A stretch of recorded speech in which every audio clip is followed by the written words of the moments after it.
Assalamualaikum warahmatullahi wabarakatuh. Bismillahirrahmanirrahim. Alhamdulillahi rabbil alamin. Wa bihi nasta'inu ala umurid dunya waddin. Wassalatu wassalamu ala asyrafil anbiya'i wal mursalin. Sayyidina wa habibina wa syafi'ina wa qurrati a'yunina wa maulana Muhammadin wa ala alihi wa ashabihi wa dzurriyyatihi ajma'in, amma ba'd. Asyhadu an la ilaha illallah wa asyhadu anna Muhammadar Rasulullah wa ufawwidu amri ilallah. Innallaha basirum bil ibad. Hasbiyallahu la ilaha illa huwa alaihi tawakkaltu wa huwa rabbul arsyil azim. Qala Allah ta'ala fi kitabihil karim hikayatan an nabiyillahi Musa alaihi salam. Rabbi shrah li sadri wa yassir li amri wahlul 'uqdatam min lisani yafqahu qawli.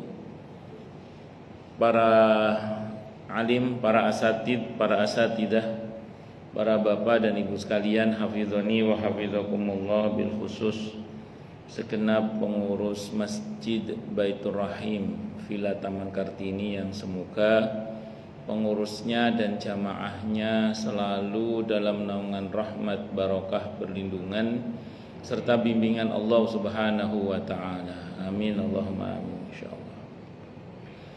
Allahumma inna nas'aluka ilman nafi'a wa rizqan thayyiba wa amalan mutaqabbala wa fatahallahu lana futuhal arifin. Allahumma inna na'udzubika min ilmin la yanfa' wa amalin la yurfa' wa qalbin la yakhsha' wa du'a ila yusma'. Allahumma ati anfusana taqwaha wa zakkiha anta khairu man zakkaha anta waliyuha wa maulaha. Amin Allahumma amin insyaallah. Bismillahirrahmanirrahim. Masih melanjutkan kajian kita Sababun Nuzul, sekarang surah At-Tahrim.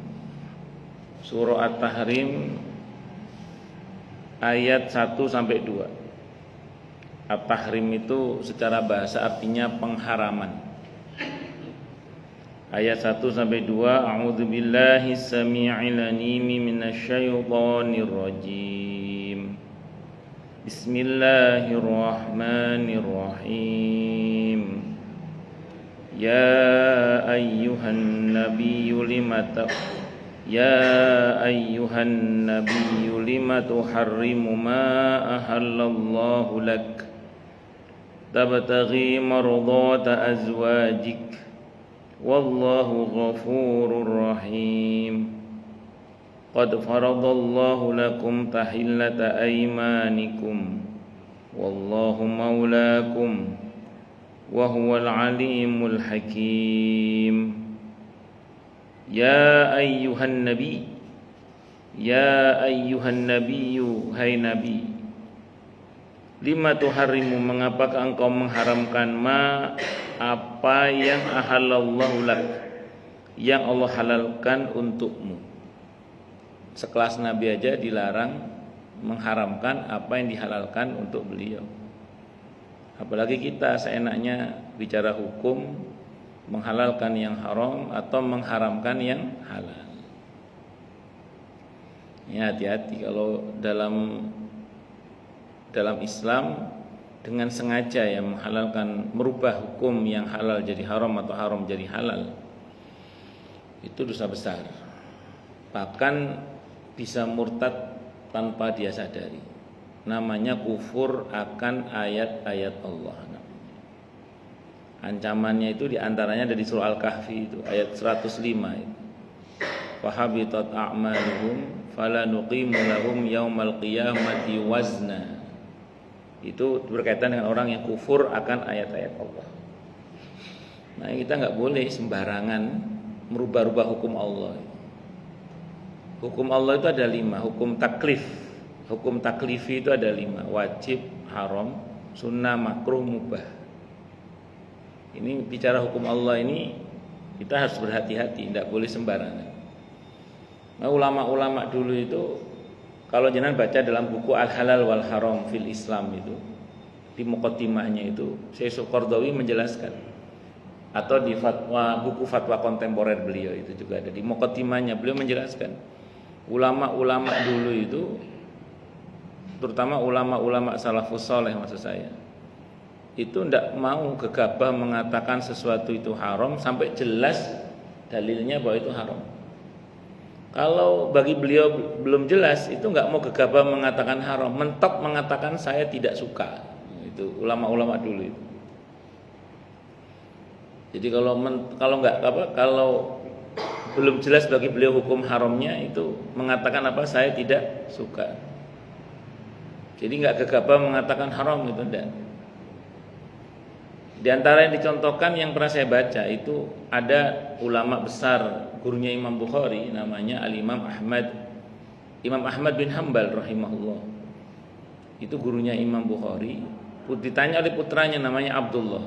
Kalau bapak dan ibu baca Musnad Ahmad bin Hanbal, itu yang nulis putranya itu namanya Abdullah, Abdullah ibn Ahmad ibn Hanbal rahimahumullah.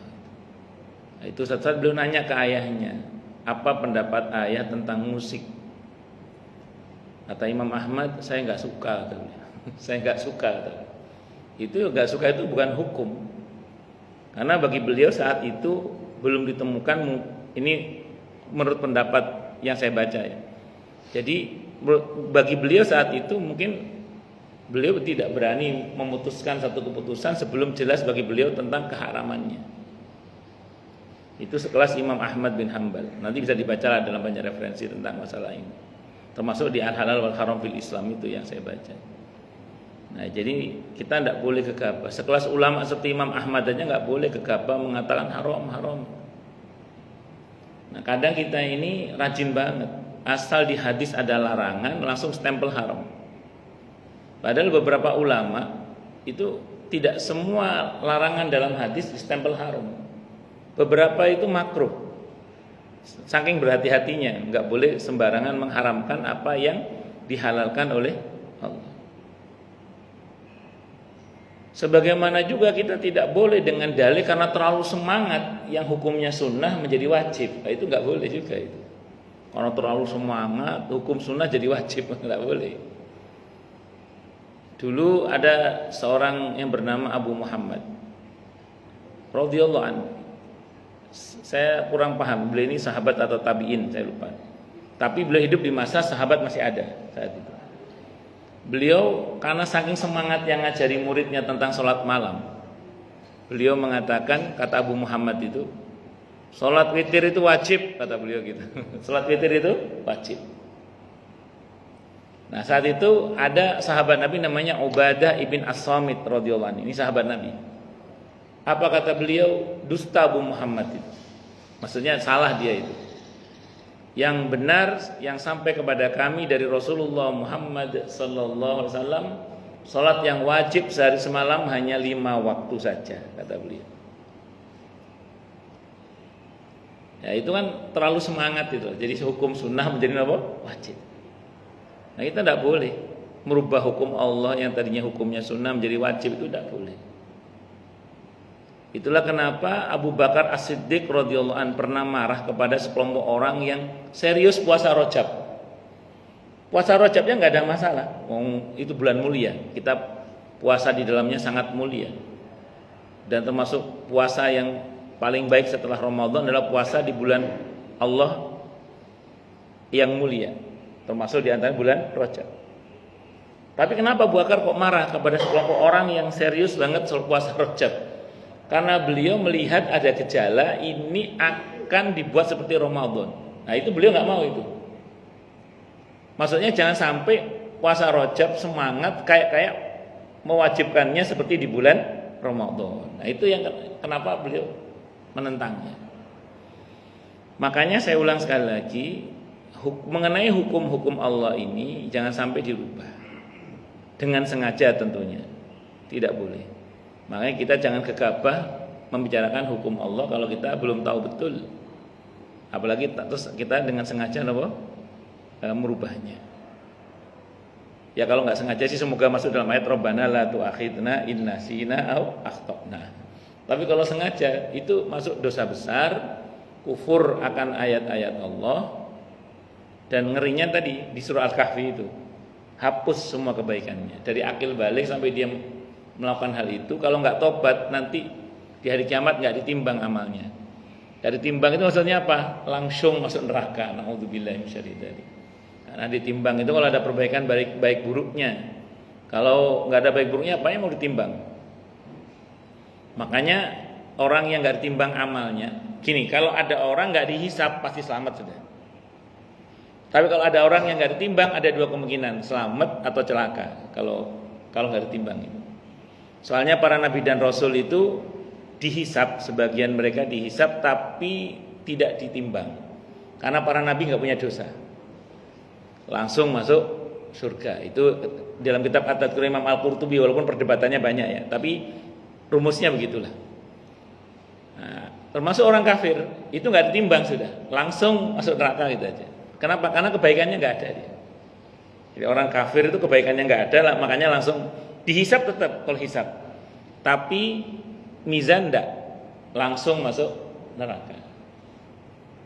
Nah, yang di mizan itu ada perbandingan baik buruk itu. Maka berlaku fa amma man thaqulat mawazinuhu fa huwa fi 'ishatir radiyah. Wa amma man khaffat mawazinuhu fa ummuhu hawiyah. Makanya kan termasuk dosa-dosa besar yang menghapus kebaikan itu ya di samping syirik besar adalah murtad dan kufur akan ayat-ayat Allah. Nah, kufur akan ayat-ayat Allah itu salah satu contohnya adalah dengan sengaja merubah hukum Allah, menghalalkan yang haram atau mengharamkan yang halal. Nah, kok Nabi melakukan dalam konteks ayat ini? Nabi tidak mungkin berniat durhaka kepada Allah. Jadi Nabi itu mungkin bersalah tapi tidak mungkin berdosa, dan tidak mungkin Nabi itu sengaja maksiat. Yang mungkin salah ijtihad, kayak Nabi Adam itu loh.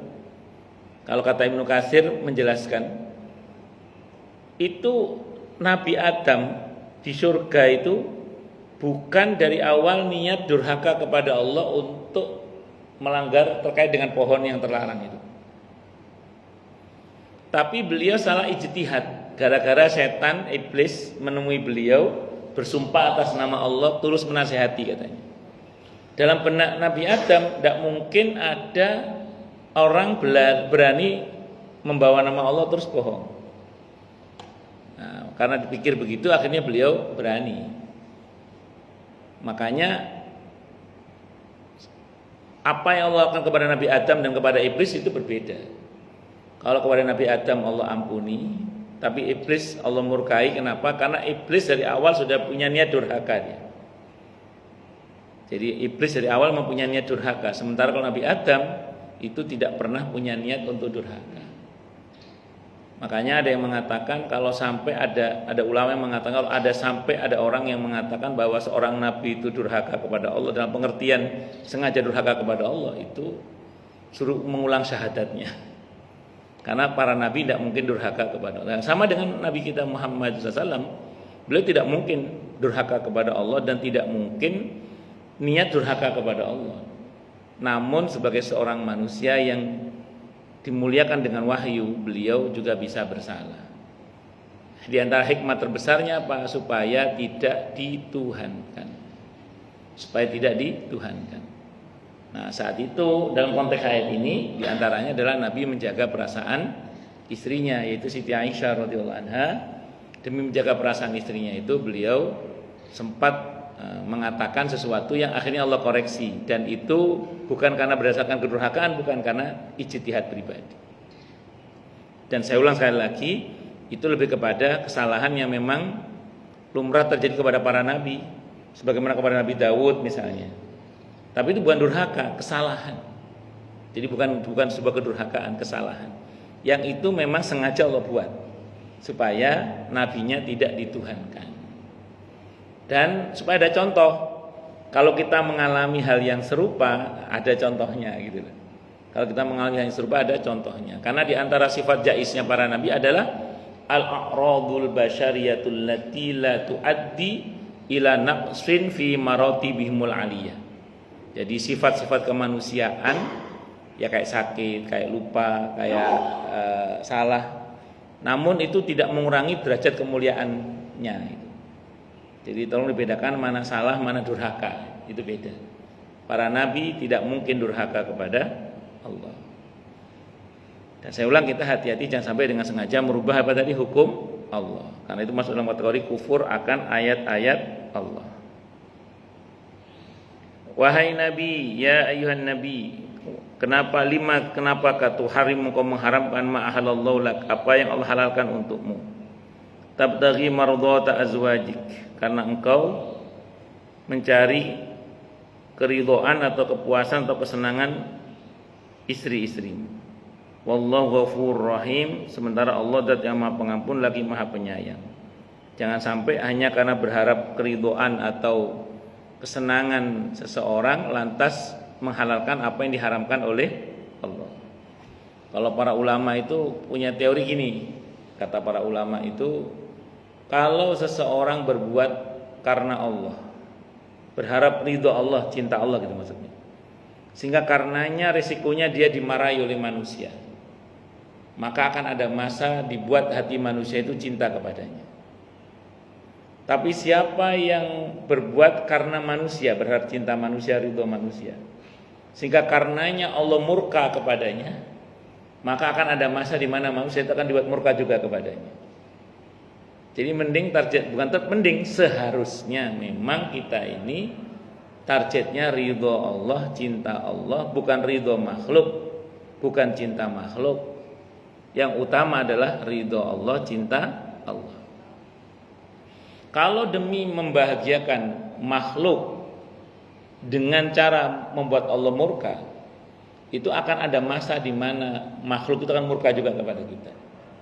Tapi kalau kita mencari ridho Allah, cinta Allah, walaupun dengan resiko makhluk marah kepada kita, akan ada masa di mana makhluk itu dibuat cinta kepada kita oleh Allah Subhanahu wa taala. Itu teorinya para ulama.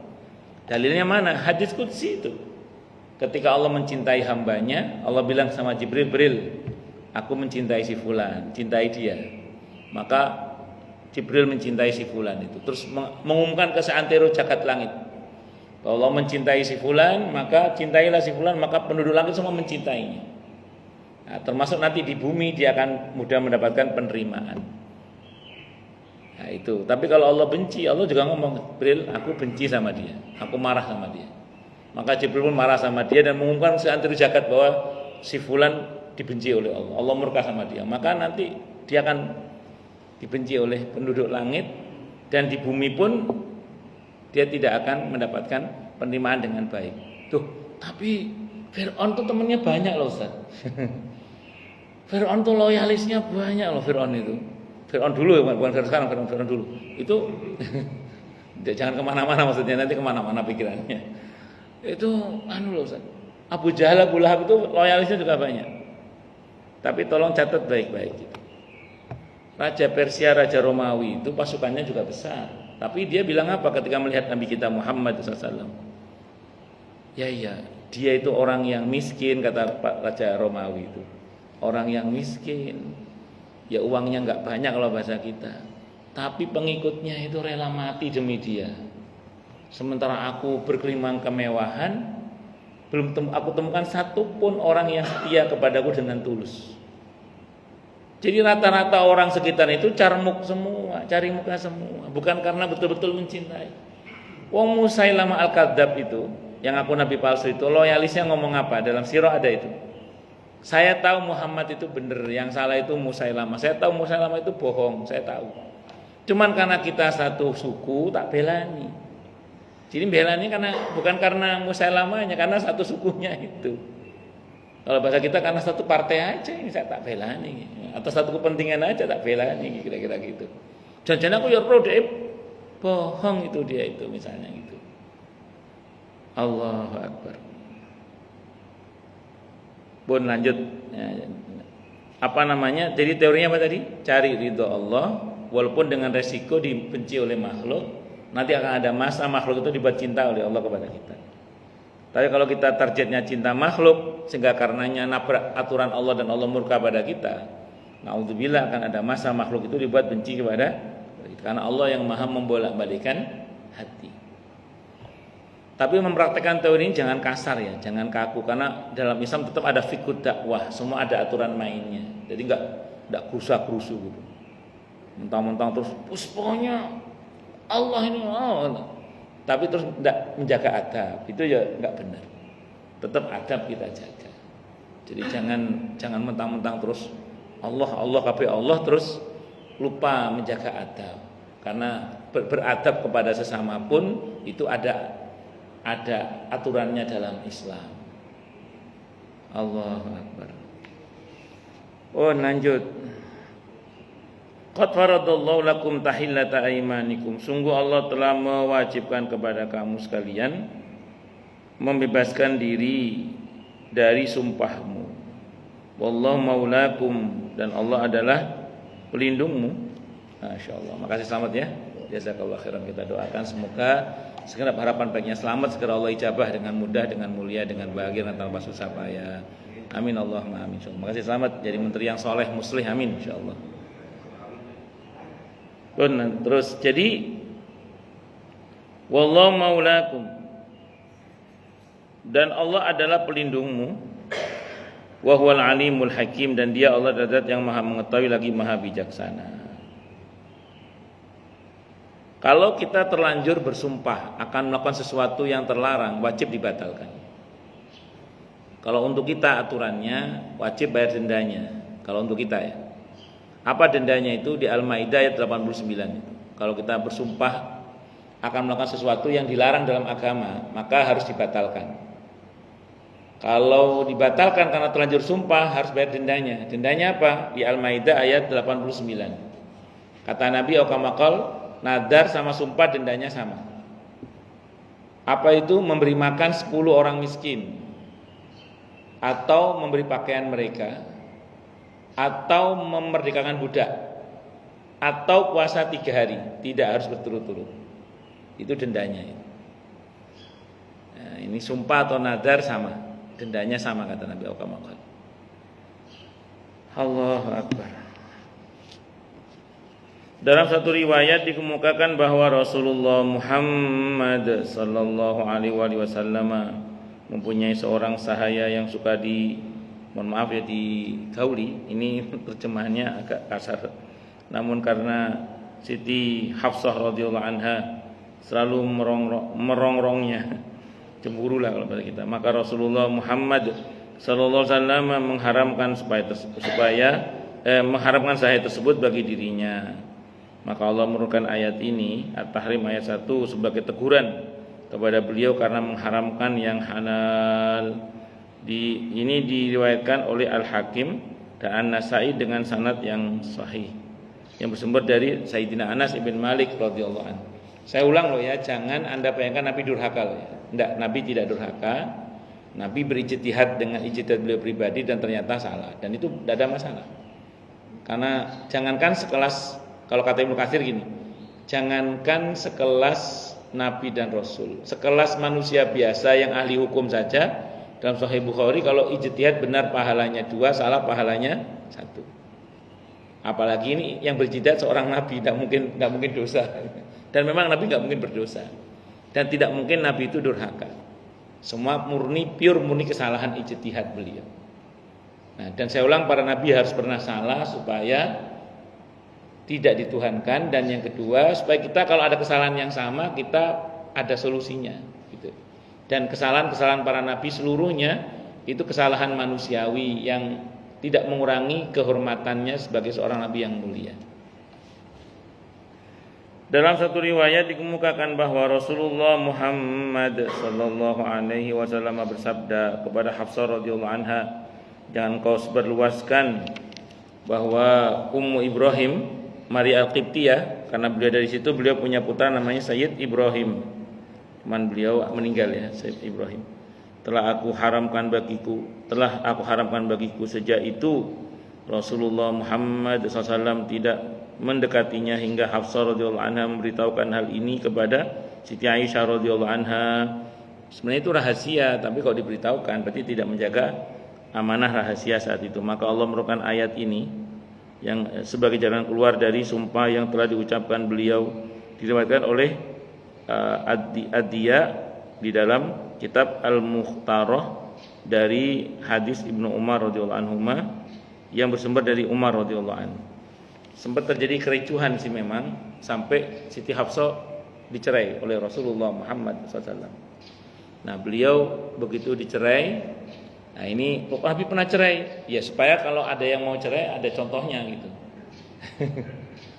Tapi nggak jadi cerai akhirnya. Dibawa oleh Nabi kita Muhammad SAW, Siti Hafsah dibawa radhiyallahu anha ke ayahnya, dipulangkan secara baik-baik. Jadi cara menceraikan istri gitu Pak, dipulangkan ke keluarganya secara baik-baik. Dibawa oleh Nabi, dipulangkan ke ayahnya. Kata Nabi, au kama qal, dalam sirah itu kurang lebihnya, au kama qal, ini putrimu saya kembalikan. Diceraikan secara baik-baik.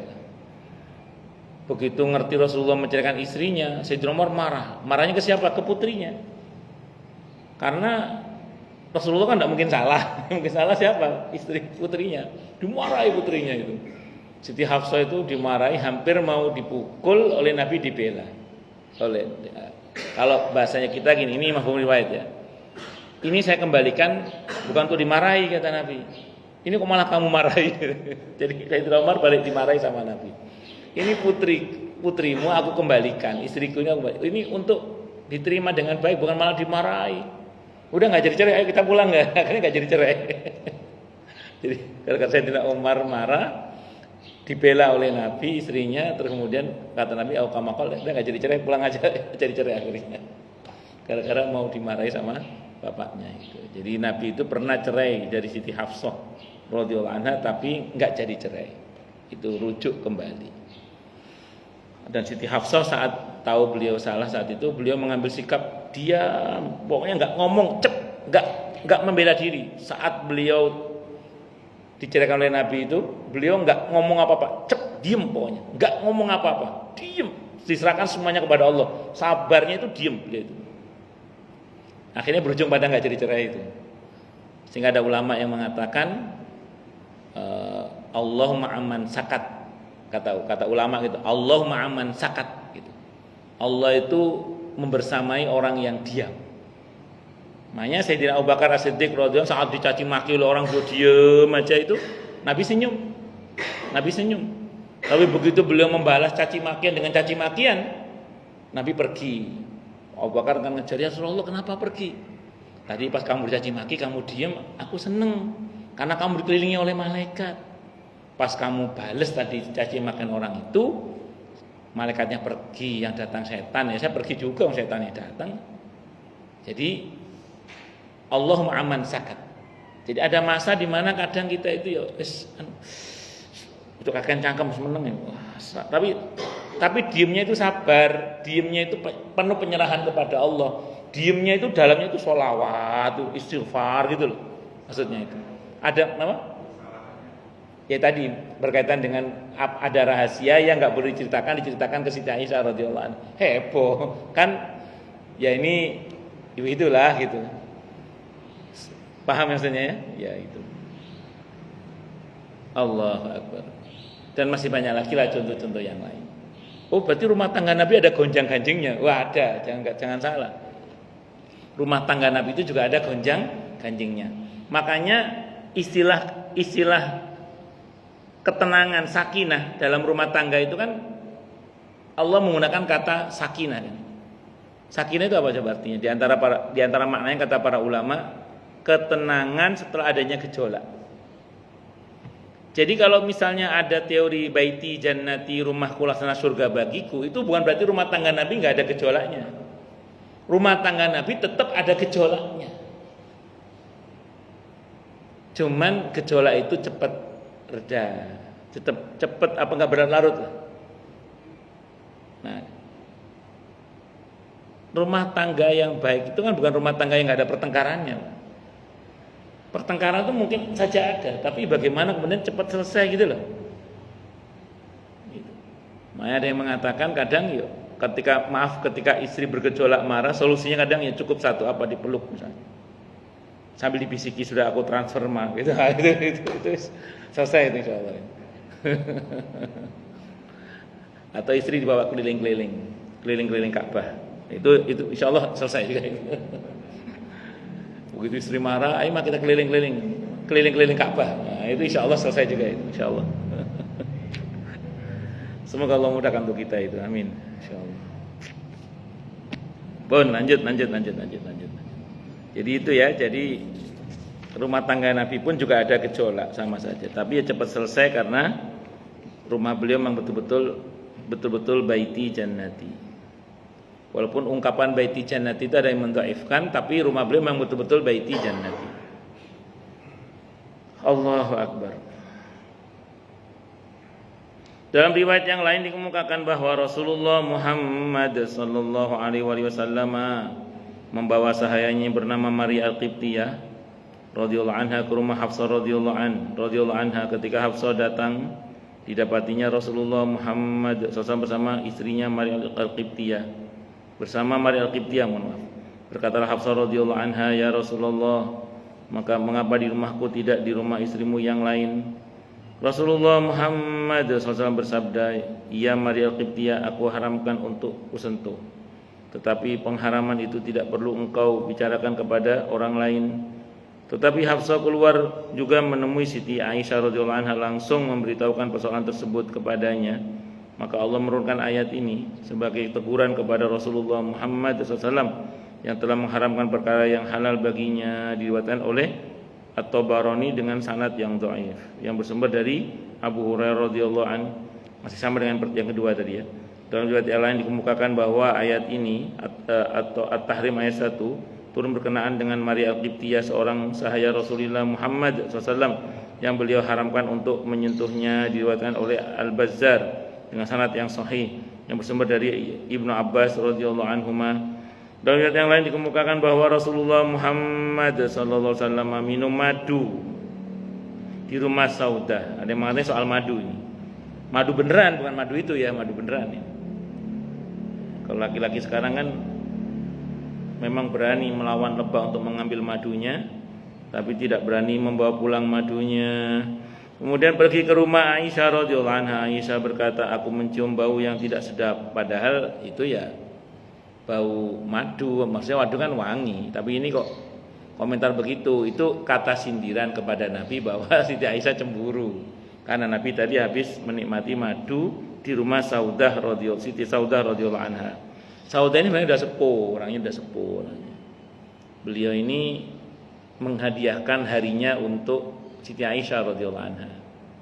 Namun kebiasaan Nabi itu setiap hari itu mendatangi istrinya 2 kali, pagi dan sore. Semua istrinya didatangi oleh beliau. Dan Nabi itu istrinya cuma beda gang aja. Kalau panjenengan kan beda provinsi. Nabi itu hanya beda gang aja. Beda gang, CRT lah atau CRW gitu. Nah, Nabi itu pagi sore mendatangi istrinya setiap hari. Nah, cuman di akhir malam itu Nabi di rumah istri yang malam itu beliau di situ. Itu Rasulullah Muhammad SAW. Nah, saat mungkin Nabi pas di rumahnya Saudah dikasih madu, terus sisa madu itu masih tampak di bibir beliau. Terus Siti Aisyah komentar dengan cemburunya, itu komentar, bau apa ini? Wah. Orang kalau nggak suka kan bau wangi pun jadi bau kentut kan? Ya, sama dengan ada cerita seseorang yang kumpul dengan 2 orang, yang satu dia sukai, yang satu dia tidak sukai. Ketika tiba-tiba yang dia sukai itu kentut. Awalnya dia kira yang kentut itu yang tidak dia sukai. Dia mengatakan, "Wah, bau banget ini kentutnya." Terkata yang satunya yang dicintai itu ngomong, "Maaf Mas, yang kentut saya." "Oh, pantas bau nangka," katanya. Jadi pokoknya orang kalau cinta itu kentut pun bau apa? Bau wangi. Tapi lek benci, wangi pun bau kentut. Terus pokoknya dono api wong wae itu. Masih Siti Aisyah cemburu pada Saudah radhiyallahu anha. Malah dalam satu sirah itu diceritakan ketika Nabi sedang bersama dengan Siti Saudah radhiyallahu anha itu, Saat itu Nabi tidur di pangkuan Siti Saudah radhiyallahu anha. Siti Aisyah itu sengaja membawa makanan, kue kepada Nabi kita Muhammad SAW yang saat itu lagi tidur di pangkuannya Saudah. Kata Siti Aisyah radhiyallahu anha, Saudah, ini ada kue, kita makan bareng kue ini. Maksudnya Siti Aisyah itu supaya Nabi nggak dipangku lagi gitu, supaya dia ikut makan kue, tidak memangku Nabi lagi, tidak memangku sirah Nabi yang mulia yang tidur di pangkuan beliau itu. Kata Saudah, enggak, aku enggak pengen makan, aku lagi bersama Rasulullah Muhammad SAW. Kata Siti Aisyah, kuenya enak loh ini, kalau bahasa kita. Kuenya enak loh ini, ayo makan bareng. Enggak, terima kasih. Karena Siti Aisyah itu cemburu kali ya, terus diambil kue itu. Saudah, enak loh, coba makan. Dilempar. Sama Siti Saudah dilempar balik. Jadi lempar-lemparan di hadapan Nabi, lempar-lemparan kue. Ya, saking cemburunya. Siti Aisyah radhiyallahu mengatakan, kalau telur ditaruh di dadaku mateng, itu kalau cemburu itu kata Siti Aisyah. Kalau telur taruh di dadaku apa? Mateng gitu.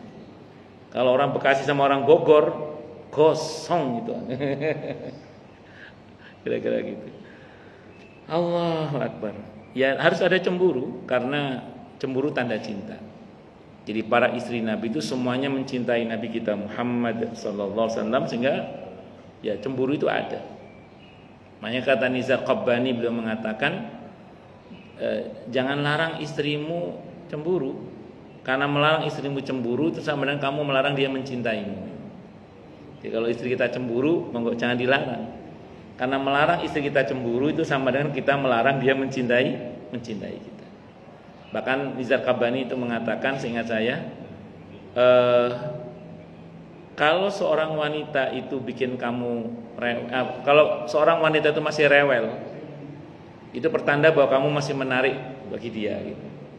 Tapi kalau dia sudah tenang, nggak rewel lagi, itu ada kemungkinan, kata beliau ini, ada kemungkinan di luar rumah sudah ada yang lebih menarik daripada kamu. Jadi kalau bersyukurlah pada Allah kalau istrinya masih rewel, alhamdulillah. Allahu Akbar. Tapi tidak, pada akhirnya ya. Para istri Nabi itu cintanya mi'raj pada akhirnya. Ini pada generasi awal-awal, di mana kemudian saat itu cintanya masih cinta zahir. Tapi begitu seiring berjalannya waktu, para istri Nabi itu cintanya akhirnya mi'raj, naik kelas. Tidak lagi bicara tentang fisik, tapi lebih kepada penataan robbani, ruhani robbani. Sehingga kemudian kita tahu pada akhirnya Nabi kita Muhammad SAW itu saat wafatnya, saat menghadap kepada Allah itu dikelilingi oleh seluruh istrinya. Dan kita tahu pula bahwa sepeninggal Nabi kita Muhammad SAW, seluruh istrinya akur, jadi nggak ada yang berantem. Itu sejak menjelang wafatnya Nabi itu. Jadi itu menunjukkan bahwa cintanya adalah mulai mi'raj, yang tadinya cinta fisik menjadi cinta ruhani kemudian. Itu mi'rajnya cinta seorang istri itu. Jadi kalau jenengan istrinya jenengan sekarang udah gak pernah cemburu, berarti cintanya sudah mi'raj. Sudah mi'raj. Jadi jangan suudzon sama istri, jangan di luar rumah ada yang lebih menarik daripada saya, enggak. Tapi husnudzon aja. Oh berarti istriku cintanya sudah apa? Mi'raj. Sudah bukan lagi fisik, tapi kepada roh, kepada ruhani. Itu seperti itu. Itu biasanya pengantin lawas itu gitu biasanya. Sampai mana tadi?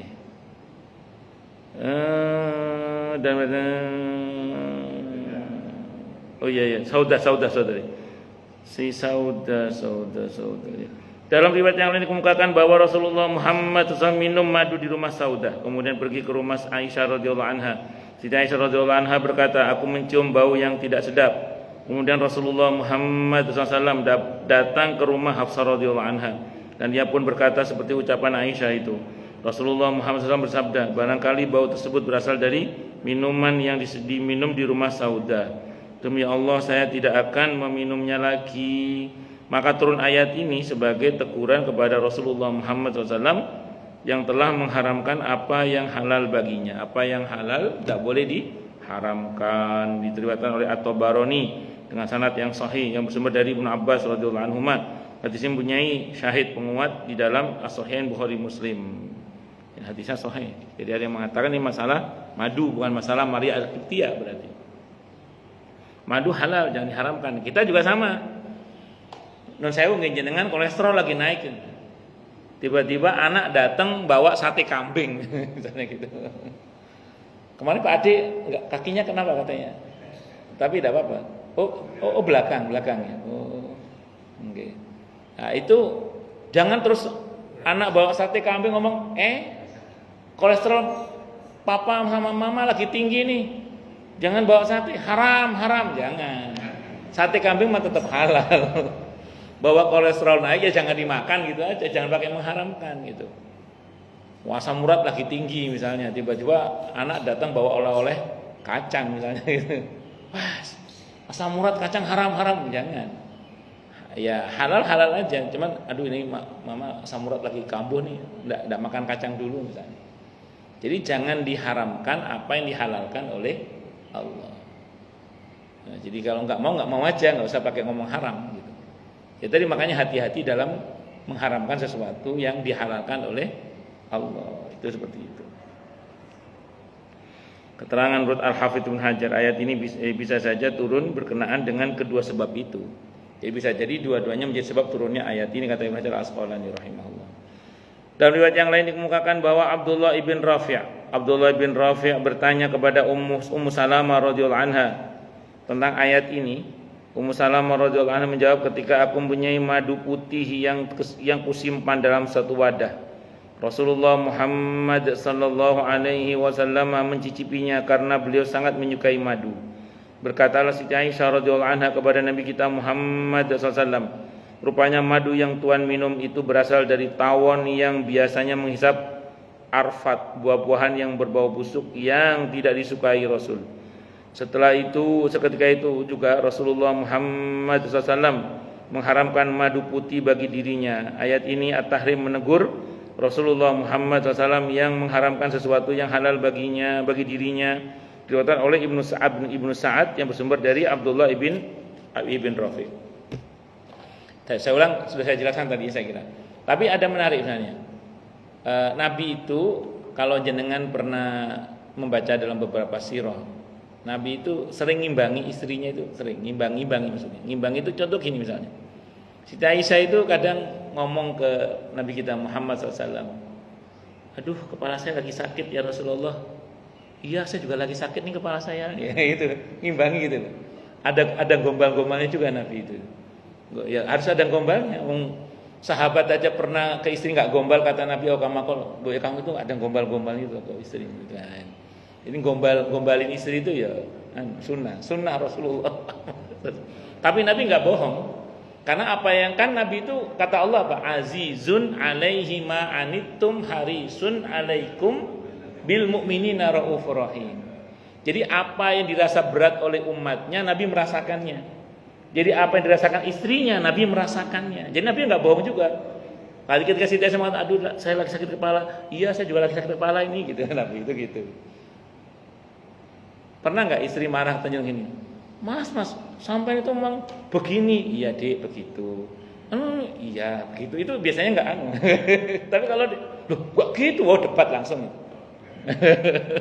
Tapi kalau iya begitu, iya, kecuali sudah mulai menyimpang, kalau menyimpang diluruskan, tapi kalau nggak menyimpang, iya. Makanya kan dalam riwayat At-Tirmidzi diantaranya Nabi mengatakan, wanita itu terciptakan dari tulang rusuk. Nah, tulang rusuk itu bengkok. Kata Nabi, kalau kamu ingin luruskannya patah. Apa perintah Nabi? Fadariha ta'ish biha, kata Nabi. Yang berlemah lembut kepada wanita itu, maka kamu akan bisa hidup bersamanya. Yang berlemah lembut kamu kepada wanita itu, maka kamu akan bisa hidup bersamanya, menikmati hidup bersamanya. Memang kadang ada bengkoknya wanita itu, tapi meluruskannya jangan kasar, patah kata Nabi. Maka kata Nabi, fadariha ta'ish biha. Berlemah lembutlah kamu pada wanita itu, maka kamu akan bisa hidup bersama dengannya. Allahu Akbar. Nah, maka di antara kesan yang bisa ditangkap dari Nabi adalah Nabi tidak pernah membentak istrinya. Nabi lembut kepada istrinya. Itu Rasulullah Muhammad sallallahu alaihi wasallam. Allah, bahwa ada masa di mana seorang wanita butuh kepala laki-laki, ya. Tapi jangan terus dipakai kepalanya. harus lembut tadi itu. Bapak-bapak lebih pengalaman lah. Saya kan baru pengantinan. Jangan lebih lawas gitu maksud saya. Dalam satu riwayat dikemukakan Abu Bakar radhiyallahu anhu bersumpah tidak akan memberi belanja kepada Mastah karena turut menfitnah Siti Aisyah radhiyallahu anha. Allah menurunkan At-Tahrim ayat 2 sebagai perintah agar menebus sumpah yang telah diucapkan. Setelah turun ayat tersebut, Abu Bakar pun memberi belanja kepada Mastah. Tapi yang betul sebenarnya ini berkaitan dengan An-Nur ayat 22. Diriwayatkan oleh Al-Haris Ibn Usamah di dalam Al-Musnadnya yang bersumber dari Aisyah radhiyallahu anha. Hadis ini terlalu jauh apabila dianggap sebagai asbabun nuzul ayat ini. Iya, terlalu jauh karena Abu Bakar itu nanti sababun nuzulnya surah An-Nur ayat 22. Dalam riwayat lain kemukakan ayat ini turun berkenaan dengan seorang wanita yang menghibahkan dirinya kepada Rasulullah Muhammad SAW. Kalau Nabi boleh, ada wanita menawarkan diri menjadi istri Nabi itu atau menjadi budak Nabi itu boleh kalau Nabi. Nah, kalau jenengan tidak boleh kecuali harus pakai akad. Kalau Nabi boleh khusus itu. Tapi kalau kita tidak boleh, harus tetap dengan akad. Ada orang datang ke jenengan, Mas, jadikan aku istrimu. Oke, akad dulu tapi tetap harus akad nikah dulu. Tapi kalau Rasulullah bisa langsung karena saat itu kan ada istilah budak ya. Tapi itu khusus hanya untuk Rasulullah Muhammad SAW. Tapi yang saya tahu Nabi tidak berkenan. Nabi tidak berkenan. Terus ditawarkan kepada para sahabat, ada sahabat yang mau akhirnya. Tapi tetap akad, tetap di akad nikah. Gitu. Wallahu a'lam bishawab. Dia monggo yang lain yang mau tanya, protes, marah boleh silakan. Masalah itu masalah yang lain boleh. Monggo Pak Haji Supriyatna. Waalaikumsalam warahmatullahi wabarakatuh.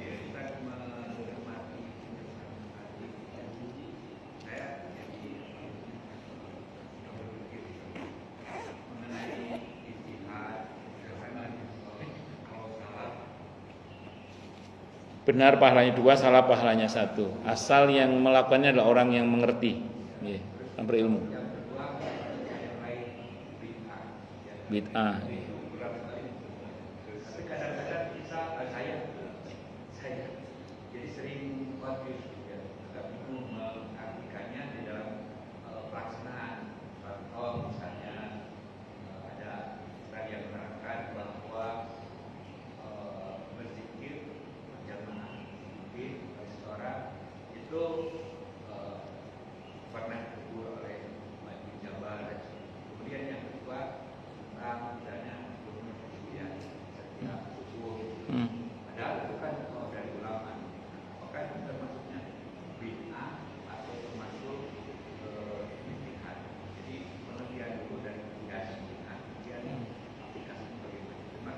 Oke, sami-sami. Sebenarnya gini, perkara-perkara khilafiyah yang mu'tabarah, perkara-perkara yang ulama tidak sepakat dan ada perbedaan, dan itu khilafiyah yang mu'tabarah, yang berdalil, berhujjah, bukan khilafiyah yang ghairu mu'tabarah, yang ngasal, bukan. Itu sebenarnya untuk khilafiyah yang dimaksud, itu tidak boleh kita secara serampangan mengatakan bid'ah misalnya.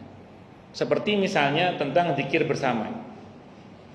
Saya itu sudah baca tulisannya Ustadz Muhammad Arifin Ilham, Allah yarham, sama Ustadz Yazid Ibn Abdul Qadir Jawas rahimahullah. Dua-duanya sudah meninggal ya. Saya baca itu tulisan tentang zikir bersama itu. Itu Ustadz Arifin Ilham menyampaikan hadis yang sama, disimpulkan ini dalil zikir bersama. Hadisnya Sahih Muslim. Ustadz Yazid hadis yang sama itu disimpulkan ini bukan dalil zikir bersama, tapi dalil bersama-sama berzikir. Coba, yang satu ngomong zikir bersama, yang satu bersama-sama berzikir. Wes, paham mboten? Hadisnya sama, sudah saya baca itu, sudah saya baca.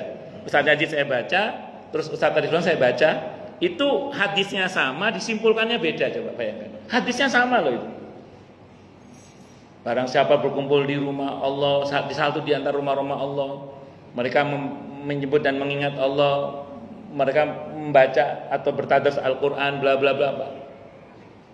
Itu dipahami apa? Dipahami oleh Ustaz Yazid itu bukan zikir bersama-sama berzikir. Yang Ustaz tadi bilang ini dalil zikir bersama, wes. Ini diperdebatkan sampai kiamat kurang 2 hari nggak selesai. Nah, Nabi pernah, hadisnya Sahih Muslim juga, ketika jenazah Sa'ad bin Mu'adz radhiyallahu anhu selesai dimakamkan, tiba-tiba Nabi bertasbih, bertahmid, bertakbir, dan riwayat bertahlil. Maka kami mengikutinya. Itu dipahami apa? Zikir bersama bagi yang memahami zikir bersama. Yang satu enggak, itu bersama-sama berzikir. Ayo, mau diadu sampai mana ini? Hadisnya Sahih Muslim loh itu. Sahih Muslim. Terus satu lagi misalnya, ketika Nabi di Khandaq. Ada dalam Sahih Bukhari kurang lebih ada 13 hadis. Kurang lebih di Sahih Bukhari tentang ketika di Khandaq itu. Nabi membacakan qasidah. Qasidah itu. Iya. Nabi sambil untuk menyemangati para sahabat baca qasidah. Dan sahabat mengikutinya. Sambil nyangkul parit itu. Nabi membaca qasidah. Ada sekitar 13 riwayat itu. Itu dipakai oleh para ulama adanya zikir bersama. Cuman ya tadi hadis yang sama dipahami berbeda. Yang begini-begini tidak boleh sebenarnya kita ngomong bid'ah itu tidak boleh. Cukup kita katakan saya lebih condong pada pemahaman yang ini karena menurut saya ini yang lebih apa gitu loh. Jadi jangan menyalahkan yang lain.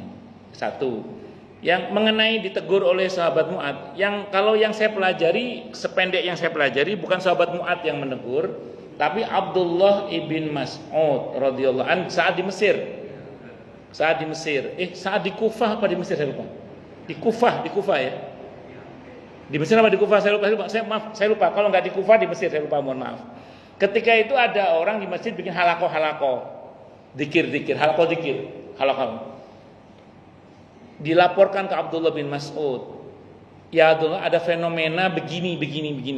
Maka beliau masuk masjid sambil teriak, saya masih ada saja kalian sudah melakukan begini. Lalu bagaimana bla bla bla.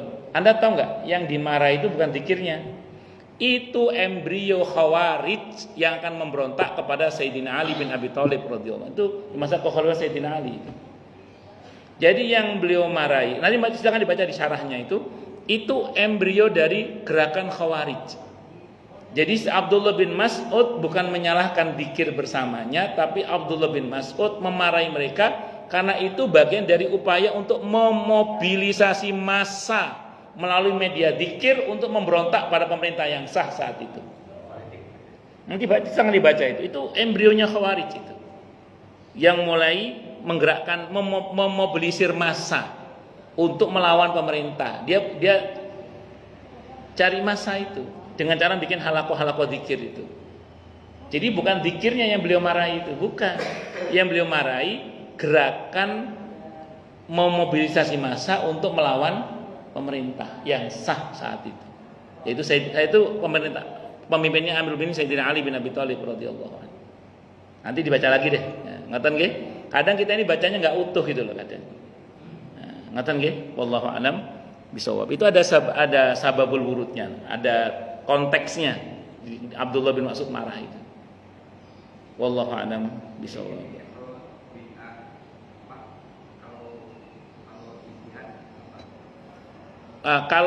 Kalau bid'ah kan stempel untuk sesuatu yang menurut yang bersangkutan, misalnya Rasulullah tidak pernah melakukan atau tidak ada dalilnya atau tidak ada dasarnya. Cuman saya ulang tadi, kita tidak boleh gegabah menyentempel seseorang itu berbuat bid'ah kalau itu masih perkara khilafiyah yang mu'tabar. Termasuk kunut subuh itu kan khilafiyah mu'tabar. 4 madhab ini 2 kunut subuh, 2 enggak kunut subuh. Maliki, Hambali, Hanafi tidak kunut subuh, Maliki, Syafi'i kunut subuh. Dan dalilnya sahih. Saya itu senang dengan Sayyid Sabiq. Sayyid Sabiq itu dalam fikih sunnahnya mengatakan ini. Anda kalau baca Sayyid Sabiq, ini dalil sahih adanya kunut subuh di fikih sunnah itu. Tapi setelah itu beliau bantah karena beliau termasuk yang tidak kunut subuh. Tapi bagusnya beliau menunjukkan dalilnya. Yang kunut subuh ya punya dalil, ini dalil. Cuma saya enggak setuju kata Sayyid Sabiq. Sambil diserang. Itu paling enggak beliau sudah objektif menyampaikan kunut subuh itu ada dalil sahihnya. Beberapa kawan-kawan yang membantah kunut subuh itu saya baca itu mengkaitkan dengan kunut nazilah. Padahal kunut nazilah dan kunut subuh itu dalilnya beda. Kan ada ayat yang turun yang kemudian Nabi berhenti untuk tidak mengerjakan kunut subuh. Apa kunut nazilah itu? Ya, itu dipakai dalil untuk menghentikan juga kunut subuh. Tapi ini perkara khilafiyah. Perkara khilafiyah ini loh.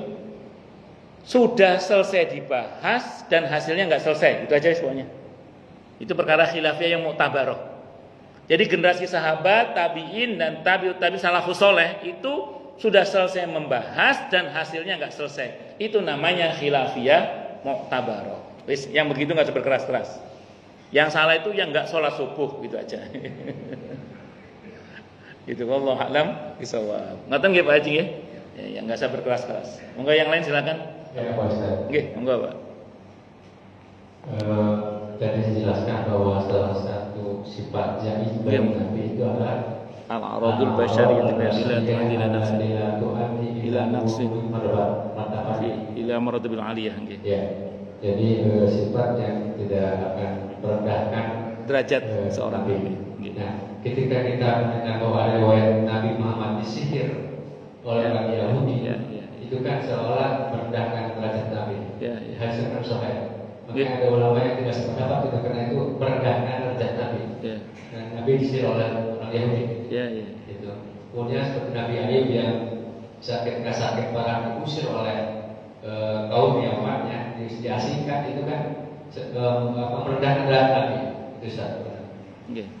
Jadi gini, mengenai hadis Nabi disihir itu hadisnya sahih ahad. Dan Nabi pernah dibuat bingung dengan model sihir orang Yahudi yang menggunakan ikatan buhul-buhul. Ada sekitar 11 ikatan. Yang setelah itu turun malaikat Jibril mengajarkan Al-Falaq An-Nas 11 ayat. Sehingga 11 ikatan itu lepas. Hadis itu ahad, sahih ahad. Ada ulama yang tidak mau menggunakan hadis itu walaupun hadisnya sahih. Karena hadis sahih itu makbul tapi belum tentu makmul. Nah, kalau kita pernah baca ilmu hadis itu ada makbul, makbul ghairu makmul. Hadis sahih makbul tapi belum tentu makmul, belum tentu bisa diamalkan. Nah, kata di antaranya yang ngomong ini yang saya pernah baca dalam tafsir Al-Maraghi. Syekh Al-Maraghi itu termasuk yang mengatakan hadis ini nggak bisa diyakini. Karena nggak mungkin lah Nabi itu lalai sehingga kena sihir, tidak mungkin. Sehingga hadis ini memang sahih tapi nggak bisa diamalkan, nggak bisa diyakini kata beliau. Tapi ini pendapat ya. Nah, ulama lain mengatakan enggak apa-apa. Nabi harus pernah kena sihir agar kalau umatnya nanti kena sihir ada obatnya. Iya, ada solusinya. Dan itu menunjukkan betapa beliau adalah manusia, bukan Tuhan. Karena ingat Nabi kita Muhammad SAW itu diutus oleh Allah di periode yang sangat traumatik karena Nabi yang persis sebelum beliau itu dituhankan. Dan beliau di masa yang sangat traumatik itu. Jangan sampai beliau dituhankan. Makanya terus beliau harus pernah mengalami sakit.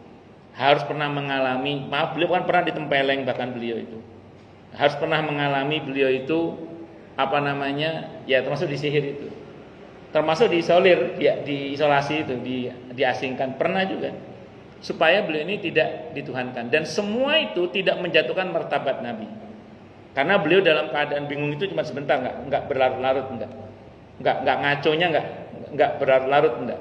Sebentar aja. Karena setelah itu langsung Allah selesaikan dengan turunnya malaikat Jibril itu. Nah, jadi semuanya tidak merendahkan derajat beliau sama sekali. Termasuk ketika Nabi diisolir.